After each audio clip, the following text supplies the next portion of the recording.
ഇറങ്ങാൻ പറ്റുന്നതും എനിക്ക് ധൈര്യമായി വേദികളിൽ പാട്ട് പാടാൻ പറ്റുന്നതും നിങ്ങളുള്ള കാരണമാണ്.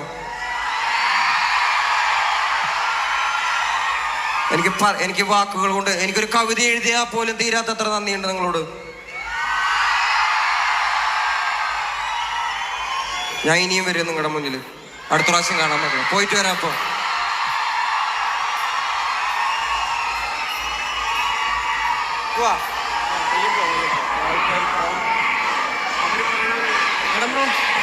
നടന്നു